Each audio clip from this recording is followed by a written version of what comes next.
मुगलाना,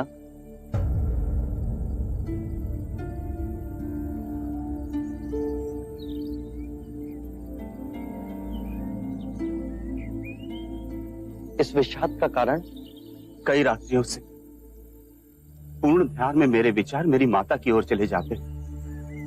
जब मैं बच्चा था तब जाने अनजाने में मैंने उसे कष्ट पहुंचा, परंतु मेरे विषाद का कारण ये नहीं है। उसके जीते जी मैं कुछ न कर सका, परंतु उसकी मृत्यु के बाद कुछ कर सकूं ताकि उसकी आत्मा को शांति आए। हर बार मैं ध्यान में देखता हूं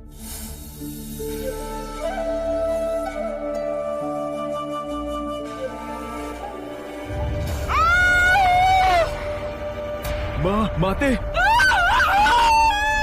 इस दृष्टांत ने मुझे बहुत व्यथित कर रखा है बुद्ध। इसका क्या अर्थ है? मुगलाना, जब तुम्हारी माताश्री जीवित थी तो क्या उन्होंने बुरे कृत्य किए थे? वचन से, कर्म से, विचारों ने। मेरी माता ने सिर्फ कांटे ही बोए। मैं अपनी माता के दुष्परिणामों को कैसे पलट सकता हूं? जैसी भी थी तो मां है। मैं उस मां के ऋण को कैसे चुकाऊं? अपनी करुणा से मुझे कोई राह दिखाइए। तुम्हारी माता के दुष्प्रवृत्तियों के बाद भी उनके प्रति तुम्हारा स्नेह देखकर मैं अति प्रसन्न हुआ मुगलाना। माता पिता का ऋण तो आकाश के समान है, दिन हो या रात,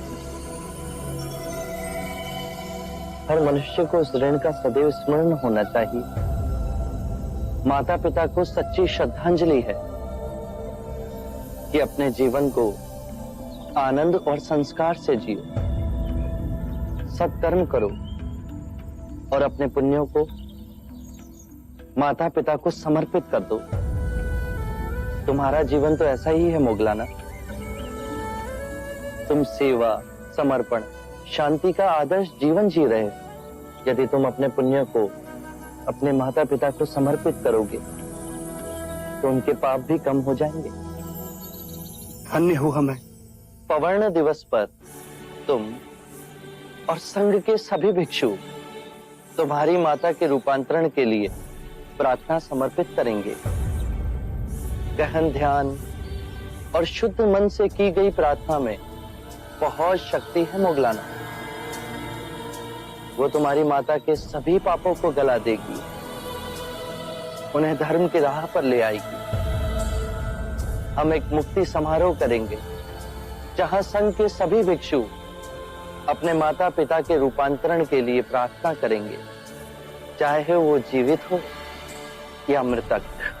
करुणा के सागर है, सबके लिए निरंतर